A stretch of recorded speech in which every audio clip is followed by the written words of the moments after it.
Assalamualaikum warahmatullahi wabarakatuh. Alhamdulillah wassalatu wassalamu ala Rasulillah wa ala alihi wa ashabihi wa man walah. Amma ba'd. Ahibati fillah, bersyukur kepada Allah atas nikmat hidayah yang Allah berikan kepada kita. Tatkala berbincang tentang mahalnya hidayah, maka kita tahu bahwa kelak akan ada satu jalan yang harus kita lewati, yaitu sirat yang berada di atas neraka jahanam. Tatkala kita tidak tahu jalan dalam kehidupan ini, maka mungkin kita akan tersesat. Mungkin kita dapat bertanya kepada orang. Kalau yang ditanyain benar, dia akan menunjukin jalan kepada kita yang benar. Tapi kalau salah, mungkin kita akan tersesat lagi.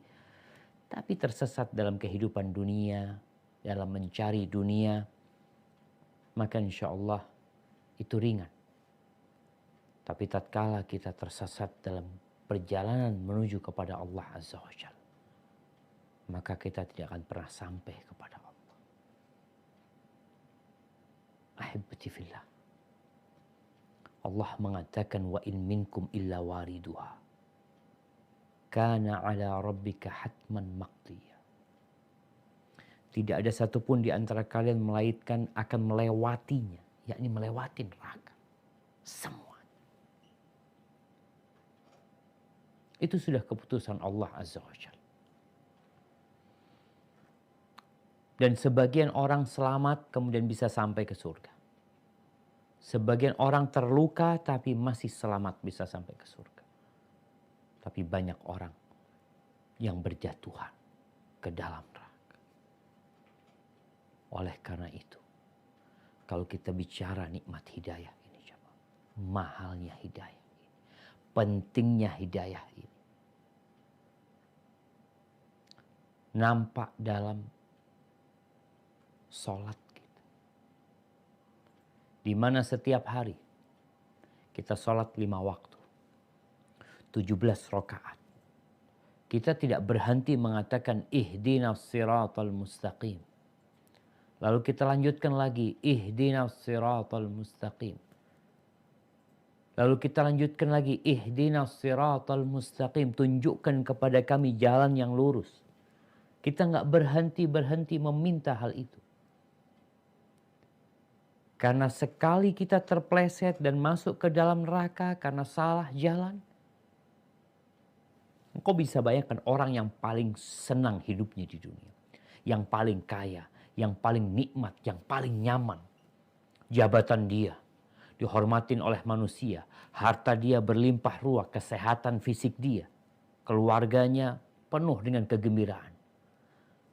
Kelak akan dihadirkan orang yang paling senang hidupnya di dunia, tapi dia penghuni neraka. Lalu dicelup satu celupan ke dalam neraka, kemudian dia dikeluarkan. Lalu ditanya, hal ra'aita khairan qat? Hal marra bika na'imun qat? Apakah engkau pernah melihat kebahagiaan dalam kehidupanmu? Satu saja. Atau pernah berlalu kenikmatan dalam kehidupan? Satu. Sekali. Apa kata dia? Ma ra'aitu khairan qat. Wallahi ya Rabb. Demi Allah, aku tidak pernah melihat kegembiraan dalam kehidupanku. Sedikit pun. Tidak pernah. Tuh kalau bicara hidayah. Hidayah itu lebih mahal dari dunia dan isinya ini. Kalau engkau memiliki dunia dan isinya, tapi engkau tidak memiliki hidayah dari Allah Azza wa Jal, subhanallah, orang itu kelak pada hari kiamat akan siap menebus dirinya dari api neraka dengan bumi yang semuanya emas. Tapi ma tuqbila minhum, gak diterima dari mereka. Karena dunia dan isinya ini tidak lebih dari satu sayap nyamuk di sisi Allah. Nggak ada nilainya sehingga engkau bisa menebus dirimu dengan dunia itu. Di dunia, kalau ada orang tersesat dalam kehidupan ini, masuk penjara karena kriminal, karena kejahatan yang dia perbuat, kemudian dia adalah orang kaya raya, dia punya jabatan, punya kekuasaan, dia bisa bayar dan dia bisa keluar dari penjara. Mungkin? Mungkin sekali. Sipirnya bisa disogok. Hakimnya bisa dibeli. Dalam kehidupan dunia. Bisa seperti itu. Tapi di akhirat gak ada.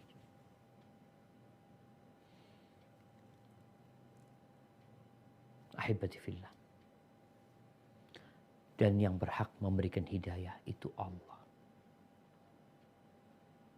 Bayangin. Paman Nabi kita Muhammad alaihi salatu wassalam, Abu Talib, hidup bersama Nabi. Dia melihat keponakannya tumbuh besar. Dia mengetahui keponakannya tidak pernah berdusta. Orang terhormat, berakhlak mulia, berkorban untuk yang lainnya. Ketika diutus menjadi Nabi SAW, beliau mengajak pamannya kepada Islam, tapi menolak.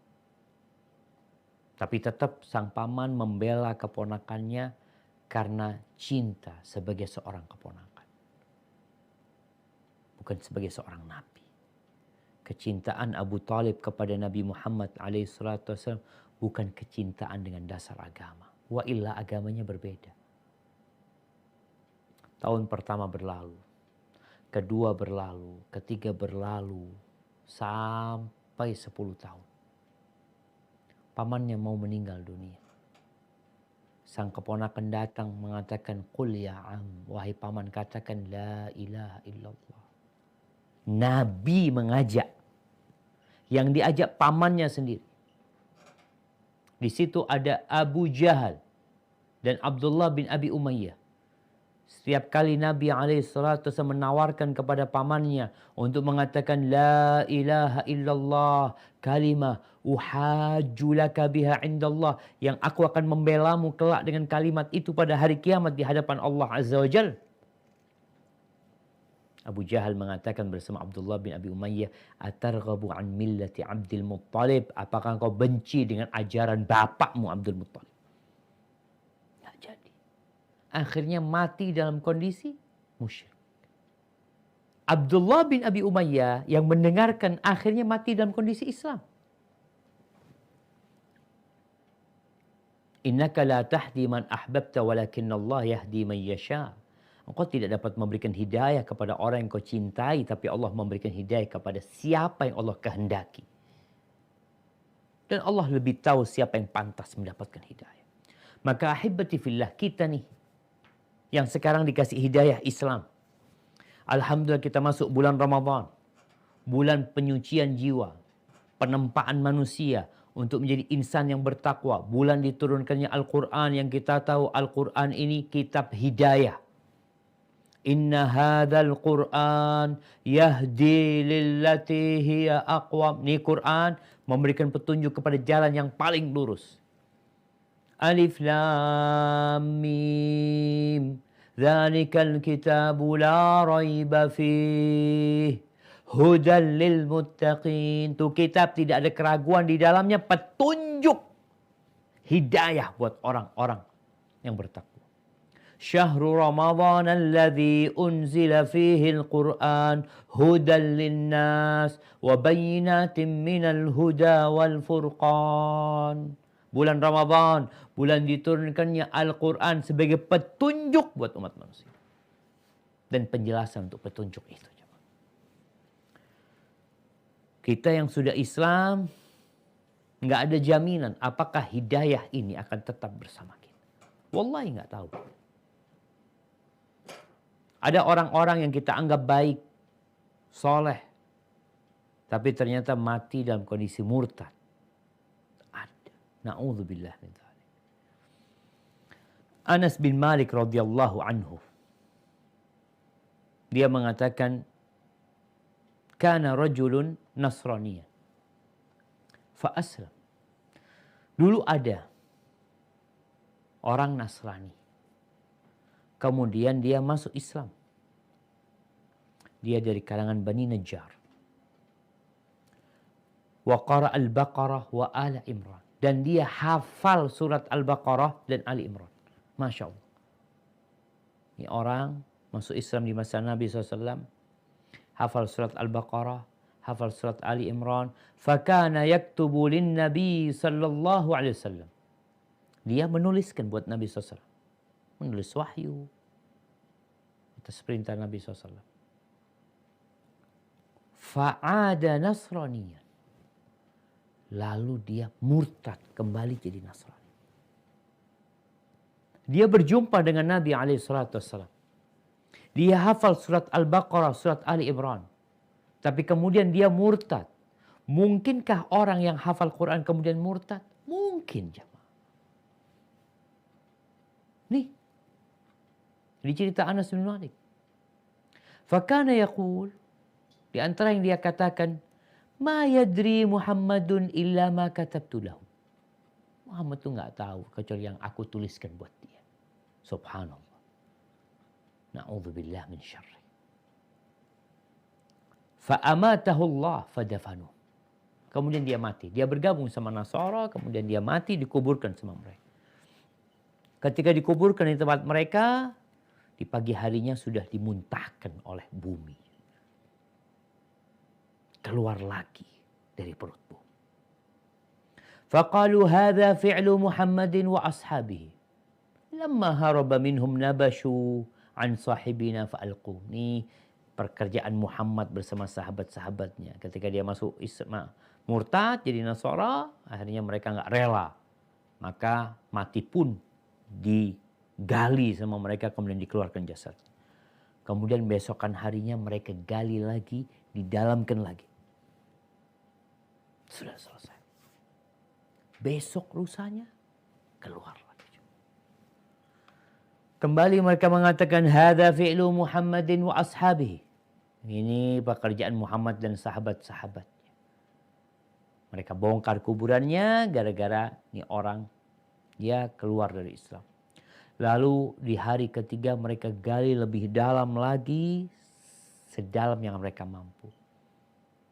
Besoknya mereka lihat keluar lagi dari tanah. Ketika itu mereka sadar, ini bukan perbuatan manusia.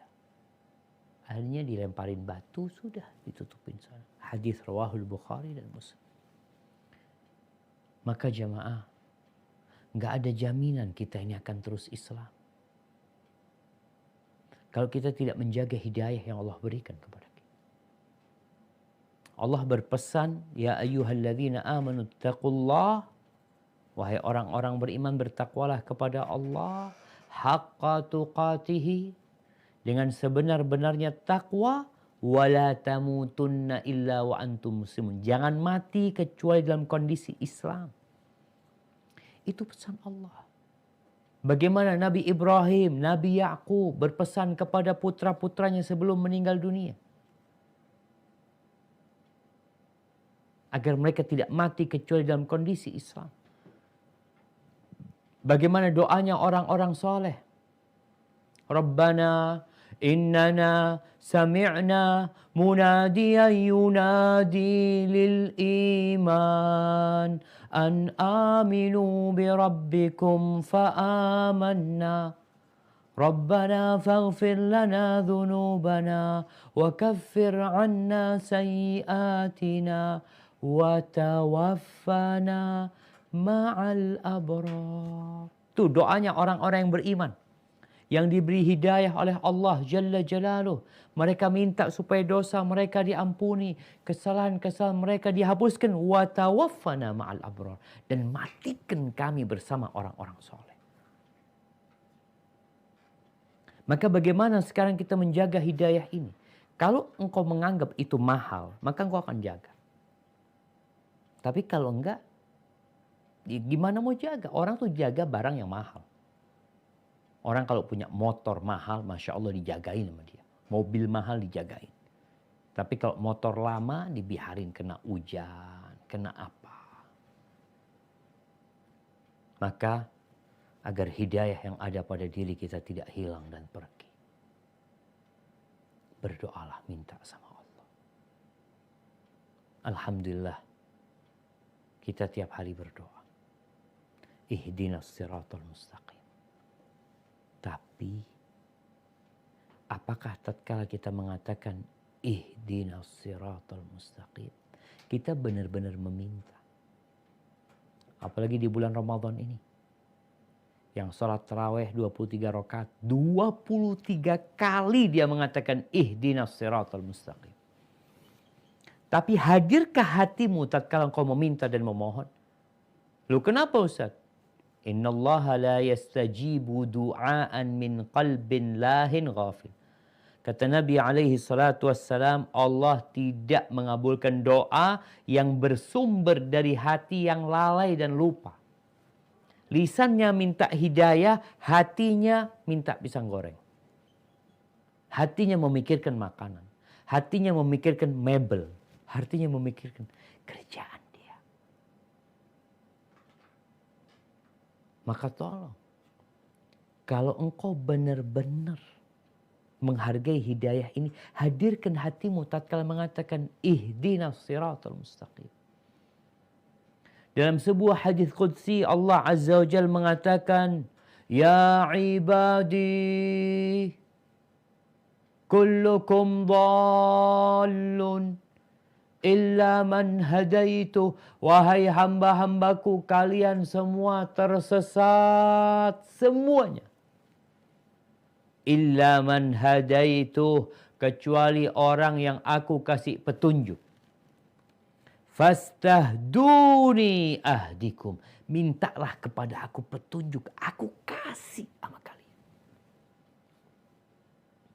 Maka kalau ada orang yang mengatakan ana belum dapat hidayah, engkau minta enggak hidayah? Engkau minta enggak? Sebagian kita mengatakan belum dapat hidayah karena memang tidak mau hidayah. Hidayah datang dia tolak. Maka ini hal pertama yang harus kita lakukan adalah berdoa.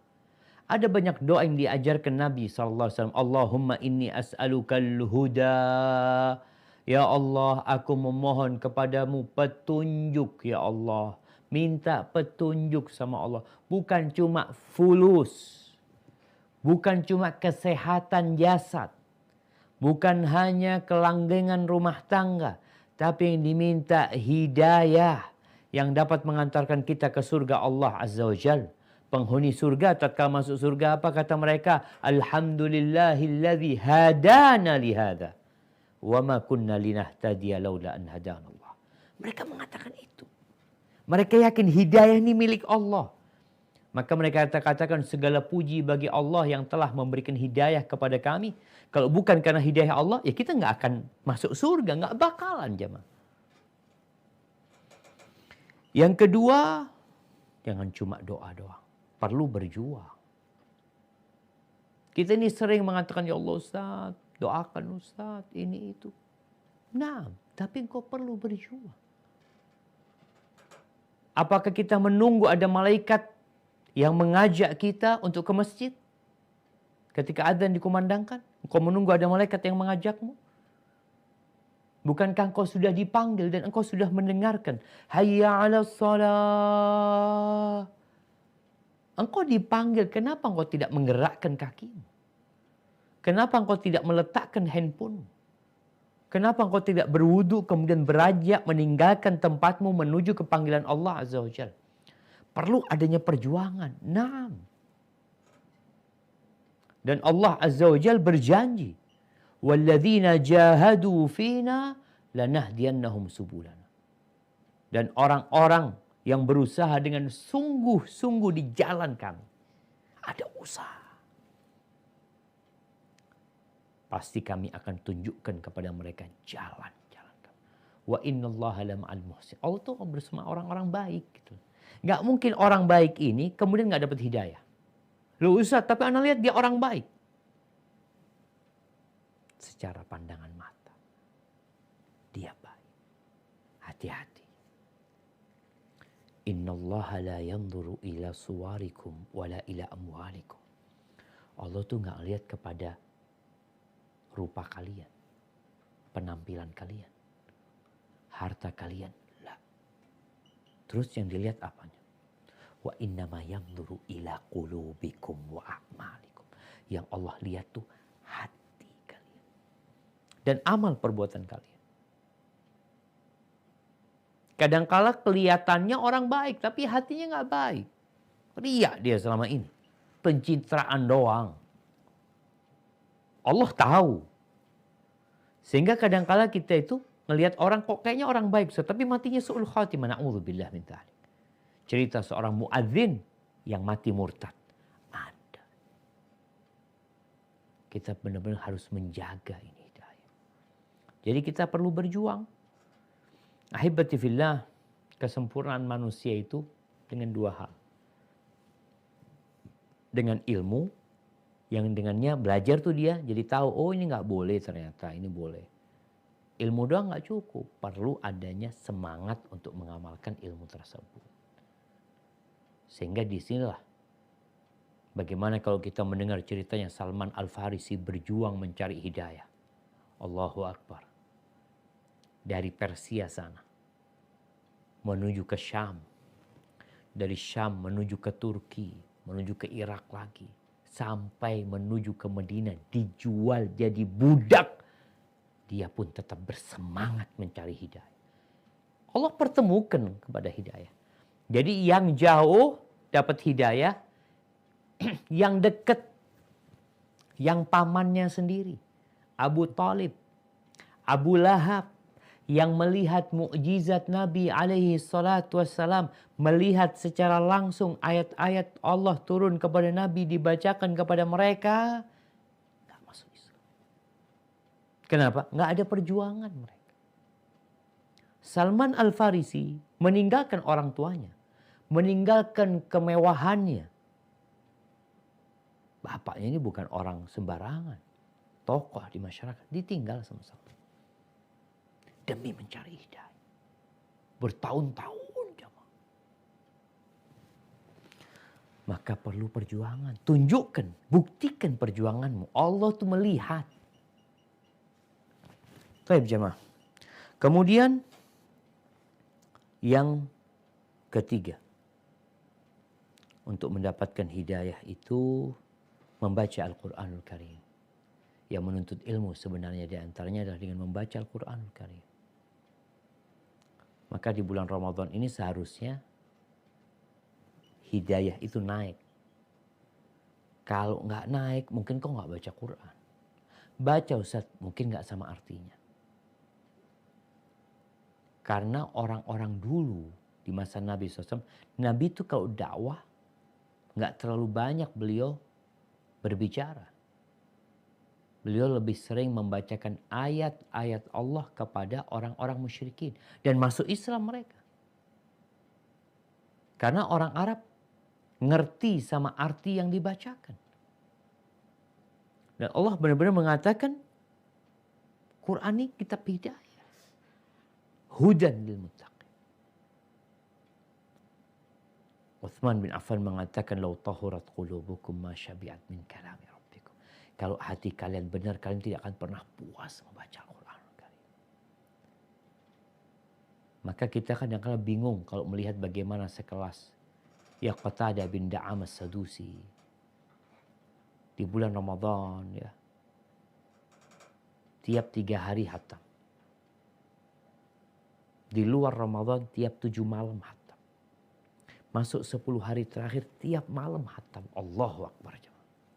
Allahu Akbar. Kita baca satu juz udah capek kadang-kadang. Mereka semalam 30 juz. Mereka cari hidayah. Ya perlu perjuangan lagi baca Al-Quranul Karim. Kemudian yang 4, cari sahabat yang baik.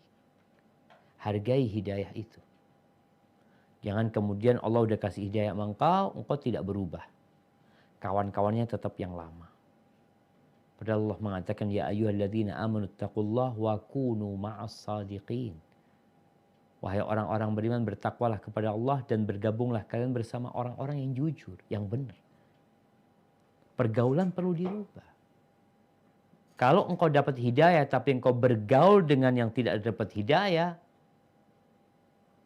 mungkin engkau berpikir aku ingin mempengaruhi dia. Iya kalau bisa. Kalau enggak engkau akan kepengaruh sama dia. Karena as-sahibu sahib. Teman itu menarik. Bayangin ya, kita lihat ya. Kalau ada buah mangga. Segerombolan buah mangga. Ada satu yang busuk. Dibiarkan semuanya jadi busuk. Terus gimana caranya? Yang busuk dipotong. Dibuang. Kalau enggak diobatin. Kalau enggak dibuang. Kemudian dibiarkan tanpa diobatin. Ya rusak. Kenapa ada yang namanya penjara? Untuk apa sih penjara itu? Ya untuk orang-orang yang enggak benar ini. Supaya tidak mempengaruhi yang lainnya. Dikondisikan ditaruh di satu tempat. Begitu pula pengaruh kawan. Maka jangan salah memilih kawan. Nabi SAW berpesan, la tusahib illa mu'minan. Jangan bersahabat kecuali dengan orang yang beriman. Wala ya'kul ta'amaka illa taqi. Dan jangan makan makananmu kecuali orang yang bertakwa. Permisalan teman yang baik dan teman yang buruk insya Allah kita semua faham. Seperti penjual parfum dengan alatnya pandai besi. Yang kelima, ya menambah ilmu ya. Karena sejatinya ilmu itu tadi.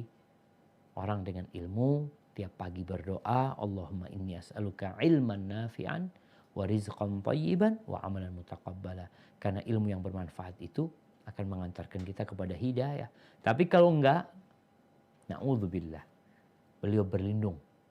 Allahumma inni a'udzubika min ilmin la yanfa'. Aku berlindung kepadamu dari ilmu yang enggak bermanfaat. Ilmu yang tidak mendekatkan kepada Allah. Ilmu yang hanya menjadi cover luar kita. Oh berilmu fulan, ustadz, Masya Allah jangan ditanya. Tapi prakteknya, maka di sini setelah berilmu, yang keenam adalah mengamalkan ilmu tersebut. Jangan dibiarkan, kita tuh kadang-kala udah punya ilmu, udah ngerti, tapi nggak diamalin. Ya udah, sulit hidayah itu jamaah. Balik lagi kita ke dosa, balik lagi. Maka hendaklah kita benar-benar menghargai hidayah ini, apalagi di bulan Ramadan. Di saat pintu-pintu neraka ditutup, kita jangan maksa masuk neraka. Di saat pintu surga dibuka, kita malah berpaling menuju ke neraka. Na'udzubillah min dzalik. Mungkin itu yang bisa Anda sampaikan kesempatan kali ini. Kita masuk ke sesi tanya jawab. Anda kembalikan ke Akh Fahad Syabibi. Jazakallah khair. Jazakumullah khair, Ustaz. Untuk pertanyaan pertama, Ustaz. Assalamualaikum warahmatullahi wabarakatuh. Waalaikumsalam warahmatullahi wabarakatuh. Ustaz, ada orang semasa hidupnya penuh dengan amal soleh. Namun waktu meninggal, dia murtad. Apakah amal soleh dia gugur?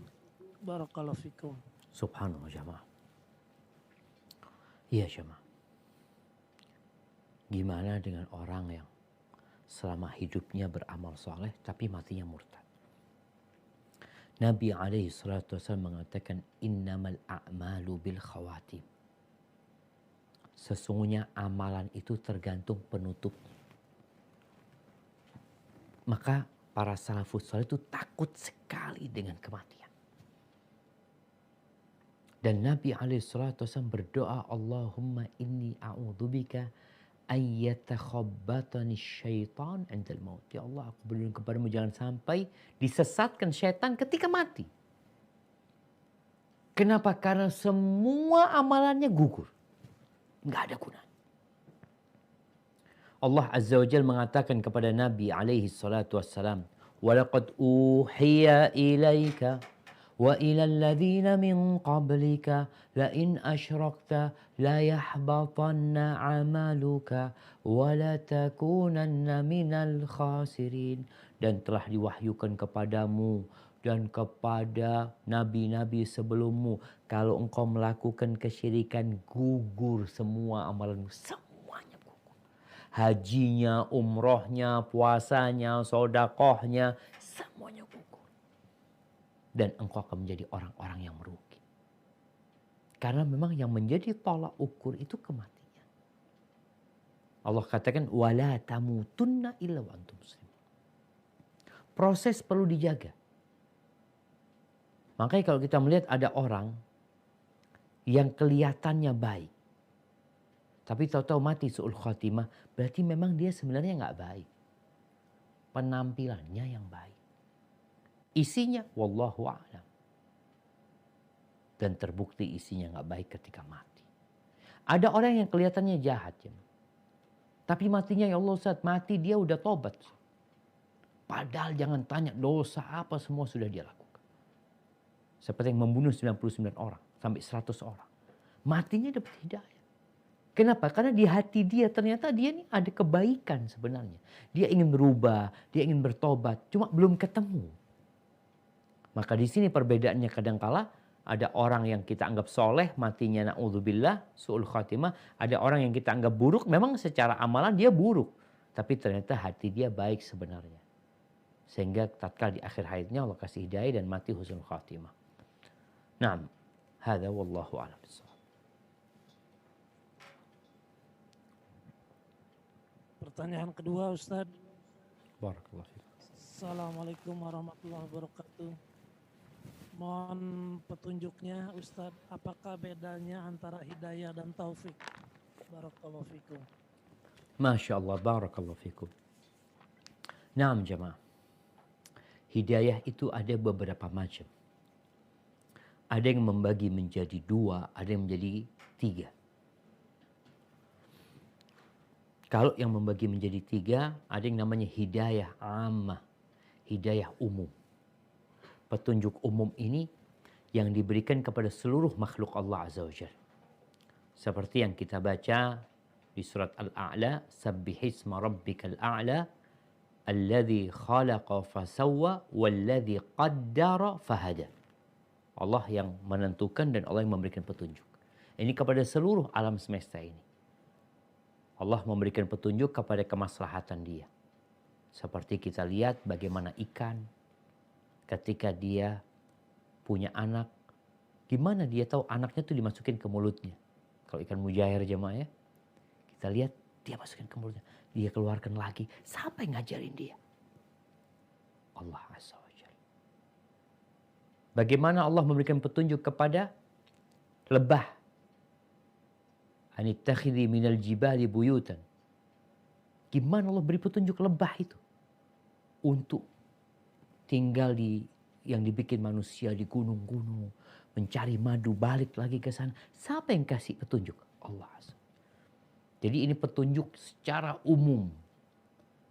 Baik untuk yang berakal, untuk yang tidak berakal. Itu petunjuk umum. Yang kedua, ada petunjuk hidayah untuk manusia. Hidayah untuk manusia ini terbagi jadi 2. Ada yang disebut hidayatul irsyad, yang kedua hidayatul taufik. Hidayatul irsyad itu adalah hidayah penjelasan. Petunjuk, ini lo jalannya. Seperti dijelaskan, antum mau ke Surabaya, lewat sana. Lurus ketemu lampu merah kanan. Ini namanya hidayatul irsyad.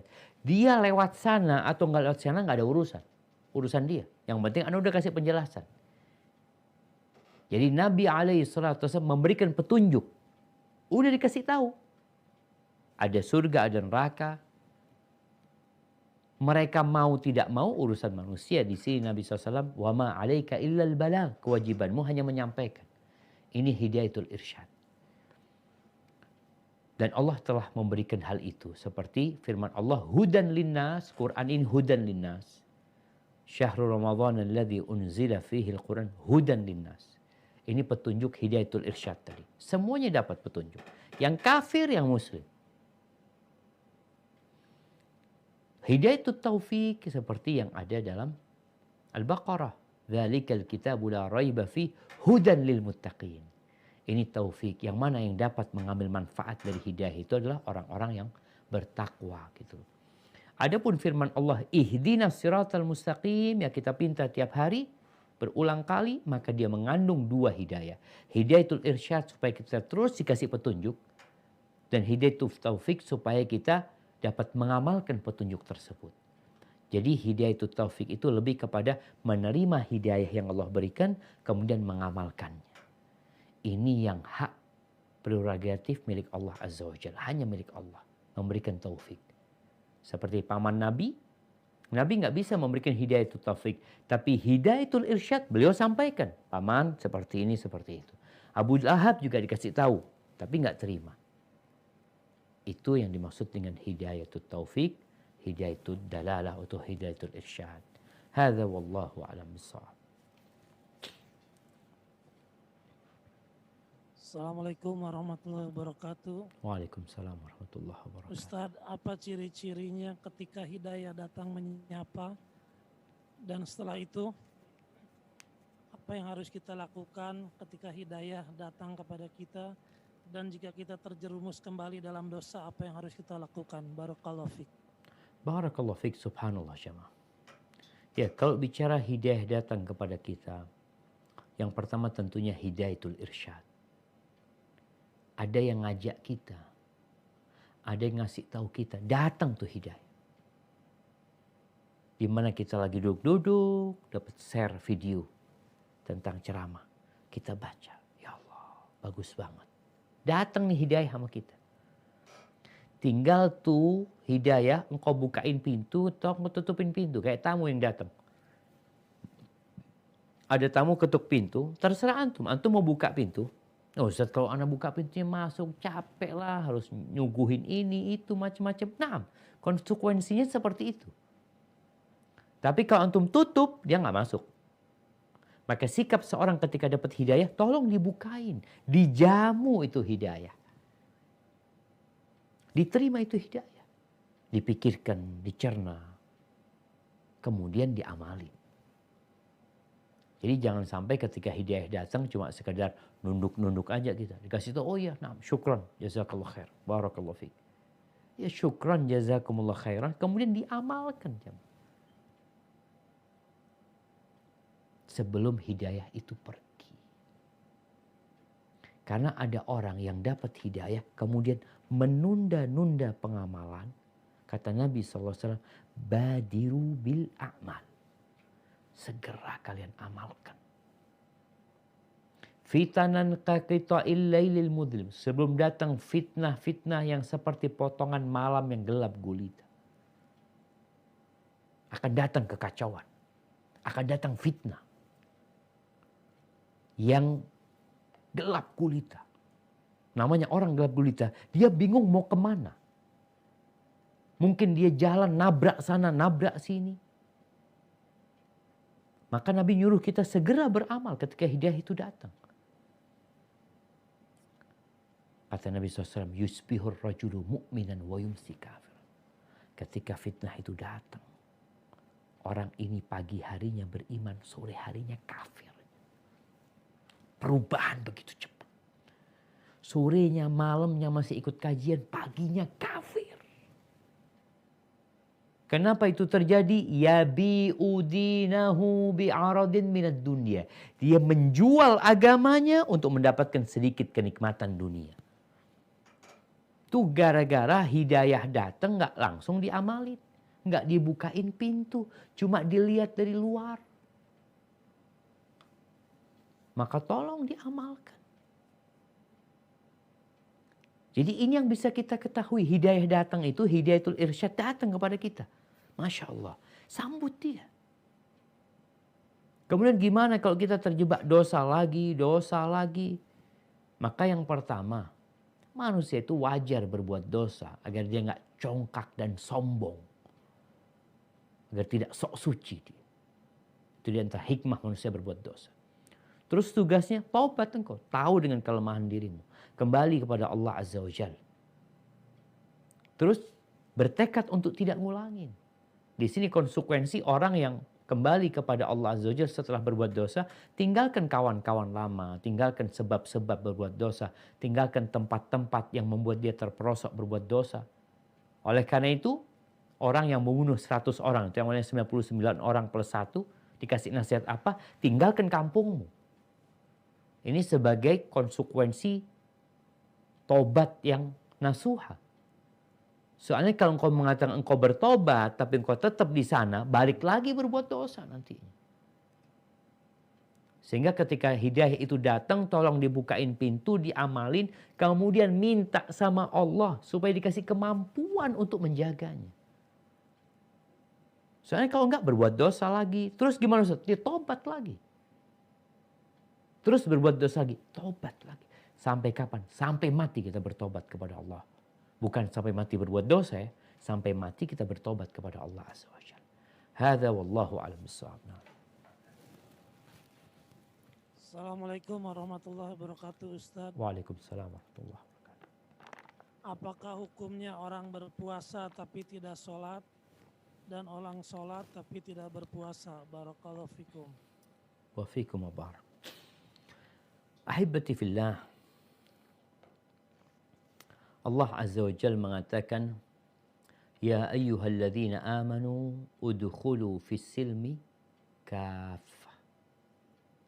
Wahai orang-orang beriman, masuklah kalian ke dalam Islam secara kafah, secara keseluruhan. Enggak setengah-setengah. Jadi Islam ini bukan seperti supermarket yang engkau bisa memilih mana yang kau sukai dan mana yang kau tidak sukai. Kenapa? Karena Islam ini semuanya indah dan harus dipakai semuanya dalam kehidupan ini. Nggak ada pilihan buat kita. Kalau engkau Islam. Terus gimana Ustaz? Realitanya ada muslim yang puasa nggak sholat, sholat nggak puasa. Ya, ini contoh orang-orang Islam yang mungkin tadi nggak diterima semuanya agama ini. Kalau dia menolak hukum sholat, maka dia kafir. Kalau dia menolak hukum puasa, kewajiban puasa, maka dia kafir, keluar dari Islam. Tapi kalau dia enggak Ustaz, dia tahu sholat itu wajib, puasa itu wajib, tapi dia malas Ustaz ya. Dengan dia meyakini kewajiban tersebut, maka dia tetap muslim. Tinggal bagaimana kondisi dia. Buat orang yang berpuasa tapi nggak sholat, yang ditakutkan. Memang puasanya kalau secara persyaratan dan ketentuan terpenuhi, maka puasanya sah. Yakni dia nggak wajib ngulangin puasa. Nggak wajib mengqadha puasanya. Tapi ada orang puasa tidak dapat kecuali lapar dan haus. Nggak ada gunanya dia puasa. Orang aja kalau ngomong dusta ketika puasa, puasanya bisa nggak berguna. Gimana orang puasa tapi nggak sholat? Kemudian kalau ada orang sholat nggak puasa, maka ini masalah juga. Kenapa engkau tinggalkan puasa? Oh sakit, ya nggak apa-apa. Sakit dan musafir ada rukhsah. Maka orang-orang yang seperti ini adalah orang-orang yang perlu didakwain ya. Kadang-kala juga orang yang puasa nggak sholat, wallahu a'lam, diragukan niat puasanya. Kenapa engkau puasa? Untuk apa sebenarnya? Terkadang dia puasa hanya untuk tradisi dan budaya. Maka kadang-kala puasanya dia nggak 30 hari. Ya udah puasanya hanya 20 hari, 15 hari, buat senang-senang aja. Tapi kalau dia benar bertakwa kepada Allah Azza wa Jalla, maka insya Allah dia akan melaksanakan agama ini secara kafah, bukan setengah-setengah. Hadza wallahu a'lam bissawab. Assalamualaikum warahmatullahi wabarakatuh. Waalaikumsalam warahmatullahi wabarakatuh. Ustadz, ada hadis Rasulullah SAW yang berbunyi, bulan puasa setan-setan dibelenggu, pintu surga dibukakan dan pintu neraka ditutup. Tapi mengapa masih banyak manusia yang melakukan maksiat? Barakallahu fikum. Nah, barakallahu fikum, ahibati fillah. Kalau bicara masih banyak manusia yang berbuat kemaksiatan. Ya, masih banyak. Tapi nggak banyak juga. Tempat-tempat maksiat banyak ditutup. Kita melihat hal itu. Kemudian tempat-tempat ibadah lebih ramai dibandingkan bulan yang lainnya. Ini kita lihat. Kemudian kebaikan semakin banyak. Apa maksud setan-setan dibelenggu? Disebutkan oleh para ulama, bisa jadi maknanya bahwasanya setan-setan itu nggak bisa lagi menyesatkan, menggodain manusia seperti di bulan lainnya. Kenapa? Karena orang Islam nggak peduli sama setan. Umat Islam sedang sibuk berpuasa, menundukkan syahwatnya, membaca Al-Quranul Karim, berzikir kepada. Jadi setannya ini udah nggak diurusin, maka nggak mampu dia. Ini makna setan dibelenggu. Yang lainnya setan ini macam-macam. Ada setan yang kawakan ya, yang bos-bos besarnya. Jadi yang besar-besar inilah yang dibelenggu, dirantai dia. Dia nggak bisa bergerak seenak dia. Kemudian makna yang lainnya bahwasanya secara zahir hakikatnya memang setan dibelenggu. Ini menunjukkan bahwasanya mereka memang ditahan di bulan Ramadan. Terus kenapa banyak kemaksiatan, Ustaz? Ya ada kemaksiatan, masih terjadi kemaksiatan. Karena orang berbuat dosa itu ada yang karena godaan setan, ada yang karena nafsu. Dan ada yang karena godaan setan, tapi setannya dibelenggu, dia sudah terbiasa berbuat dosa. Makanya ada orang berbuat dosa itu ada juga yang bukan karena nafsunya, tapi karena kebiasaan berbuat dosa. Na'udzubillah min dzalik. Jadi dosa itu sudah menjadi habitat dia.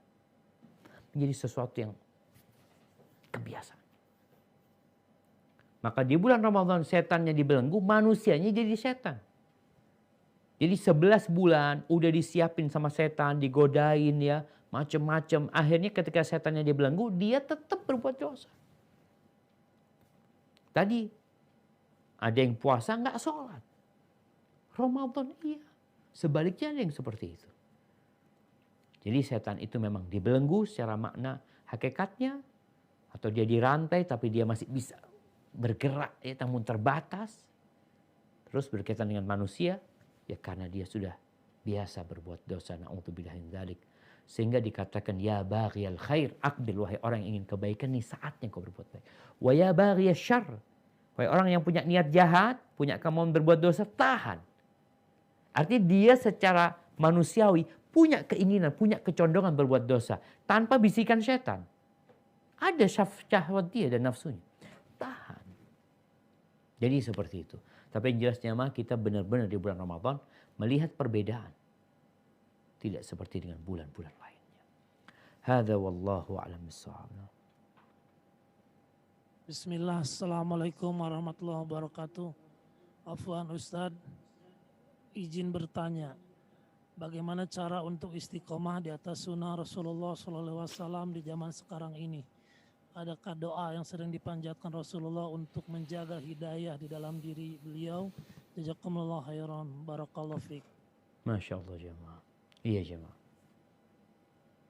Tentunya mempertahankan sunnah di masa yang penuh dengan fitnah itu berat sekali. Sampai-sampai baginda Nabi kita Muhammad alaihi salatu wasallam mengatakan, al-qabid ala dinihi kal-qabid ala al-jamr. Orang yang berpegang teguh dengan agamanya, agama yang sesuai dengan sunnah Nabi SAW, agama yang sesuai dengan ajaran Nabi dan praktek para sahabat Nabi SAW, bukan agama yang maunya kita, yang kita modifikasi semau kita, bukan. Tapi agama yang dibawa oleh Nabi SAW, dipraktikkan oleh para sahabatnya, yang berpegang teguh dengannya seperti orang yang memegang bara api. Menyakitkan jamaah. Kadangkala terbakar, tangannya terbakar, kulitnya mengelupas, hatinya ngilu dan nyeri. Apa yang harus dilakukan agar kita bisa istiqamah Ia melihat kepada balasan dan ganjaran.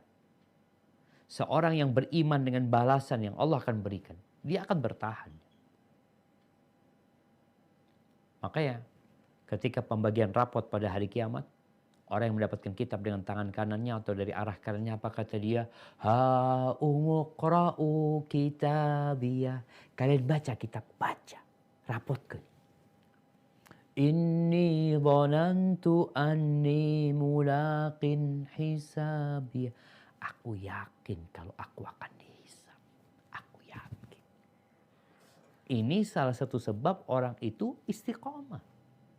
Dibully, disakiti ya. Bagaimana tukang sihirnya Fir'aun dibantai sama Fir'aun, dimutilasi, disalib di pohon-pohon. Apa kata mereka? Inna ila rabbina munqalibun. Udah kita kembali kepada Allah Azza wa Jalla. Di sini seorang hamba harus memiliki keyakinan. Kemudian yang kedua, doa lagi. Apa doa yang sering dipanjatkan Nabi SAW? Ya muqallibal qulub, thabbit qalbi ala dinik. Ya muqallibal qulub, thabbit qalbi ala dinik. Tetapkan hatiku di atas agama. Doa yang diajarkan kepada Shaddad bin Aus. Ya Shaddad bin Aus. Wahai Shaddad bin Aus. Idza ra'aitan nas yaknizuna adh-dhahaba wal fiddah. Kalau engkau melihat manusia sibuk menimbun emas dan perak, engkau kumpulkan doa-doa ini. Baca doa ini. Ini di masa banyak fitnah. Nabi ngajarkan doa ini alaihissalatu wassalam. Allahumma inni as'aluka tsabata fil amr wal azimata 'ala rusyd. Ya Allah, aku memohon kepadamu keteguhan di atas petunjuk. Wal azimata rusyd, dan tekad yang kuat di atas hidayah. Keteguhan, bertahan, kemudian tekad yang kuat. Karena kadang-kala kita berada di petunjuk tapi malas. Kita perlu ilmu, kita perlu semangat. Allahumma inni as'aluka mujibati rahmatik wa azaima maghfiratik. Ya Allah, aku memohon kepadamu semua yang menghadirkan rahmatmu, yang mendatangkan ampunanmu. Allahumma inni as'aluka syukra nikmatik wa husna ibadatik. Ya Allah, aku memohon kepadamu agar dapat mensyukuri nikmatnya kau berikan. Dan beribadah yang baik kepadamu. Allahumma inni as'aluka qalban saliman. Ya Allah, aku memohon kepadamu hati yang selamat dari semua penyakit hati. Wa lisanan shadiqan, dan lisan yang jujur. Allahumma inni as'aluka min khairi ma ta'lam. Wa a'udzubika min syarri ma ta'lam. Wa astaghfiruka lima ta'lam innaka anta 'allamul ghuyub. Ya Allah, aku memohon kepadamu dari semua kebaikan yang kau ketahui. Aku berlindung kepadamu dari semua keburukan yang kau ketahui. Aku memohon ampun kepadamu dari semua yang kau ketahui. Sesungguhnya engkau maha mengetahui dengan yang baik. Baca tuh doa. Kemudian cari kawan-kawan yang baik. Perlu komunitas, iya. Nabi SAW ketika sahabat baru masuk Islam ya di kota Mekah. Beliau itu kumpul sama para sahabat. Di rumahnya Al-Arqam ibn Abil Arqam. Kumpul di sana, ngasih nasihat mereka, nguatkan mereka. Karena masanya masa yang penuh dengan fitnah.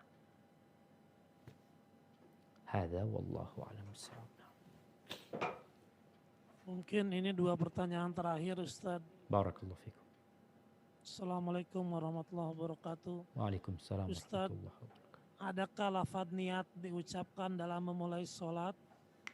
Dan jika bacaan imam jahar, apakah makmum ikut membaca Al-Fatihah? Barakallahu fikum. Wa fikum mubarak. Ahibati fillah, innamal a'malu binniyat. Semua amalan itu harus ada niatnya. Jadi kesepakatan para ulama, semua amalan itu harus ada niatnya. Mau sholat, mau wudhu, mau puasa, harus ada niat. Dan semua sepakat niat itu adalah kerjaan hati. Bukan ucapan lisan, bukan. Semuanya sepakat. Tinggal di sini ada sebagian ulama, apakah harus talafut bin niyah? Enggak. Bahkan ada yang mengatakan Nabi SAW nggak pernah talafut bin niat. Tapi beliau berniat. Sehingga ketika para ulama menjelaskan niatnya itu seperti ini. Niatnya sholat duhur, niatnya sholat duhur. Itu nggak harus diucapkan di lisan. Tapi di hati kita wajib kita niat sholat duhur. Jadi niat ini satu kewajiban. Atau syarat sahnya sholat. Sehingga orang ketika mau sholat syaratnya harus niat. Tapi niat itu tidak harus diucapkan dengan lisan. Sehingga engkau sholat ya sudah Allahu Akbar. Loh kok nggak niat? Niat itu di hati. Dan kita tahu Nabi SAW tidak pernah disebutkan beliau sebelum sholat beliau menjaharkan niatnya. Tapi yang ada beliau pasti sudah niat untuk sholat. Adapun berkaitan dengan apa yang dilakukan makmum ketika imamnya membaca Al-Fatihah dengan jahar. Memang ada dua pendapat para ulama. Yang pertama mengharuskan kita membaca Al-Fatihah walaupun sudah jahar imamnya. Yang kedua ada yang mengatakan membolehkan tapi tidak mewajibkan baca. Jadi kalau sudah jadi makmum itu boleh tidak membaca Al-Fatihah. Tapi kalau mau baca silahkan. Mau baca silahkan namun tidak harus dia membaca. Kenapa? Karena tugas ketika dibacakan Al-Quran orang itu mendengarkan. Apa gunanya imam keras-keras membaca terus kita baca sendiri? Maka pendapat yang lebih kuat, jadi tatkala imamnya membaca, makmum mendengarkan. Tapi kalau memang imamnya berhenti setelah baca Al-Fatihah, dia berhenti, ya kita silahkan yang ingin membaca. Tapi tidak harus membaca. Karena cukup bacaan imam itu untuk bacaan makmum. Hadza wallahu a'lam bishawab, itu yang bisa saya sampaikan. Kurang lebihnya mohon maaf. Semoga Allah menetapkan kita di atas agamanya. Semoga ada hidayah itu terus mendampingin kita sampai meninggal dunia. Jangan pernah berhenti istighfar, memohon ampun kepada Allah. Bulan Ramadan, bulan berdoa. Banyak-banyak berdoa, minta hidayah, jangan cuma minta dunia. Hadza wallahu a'lam bishawab. Anda kembalikan ke pembawa acara, Akh Fahad, jazakumullah khair. Wa iyyaka jazakumullah khair.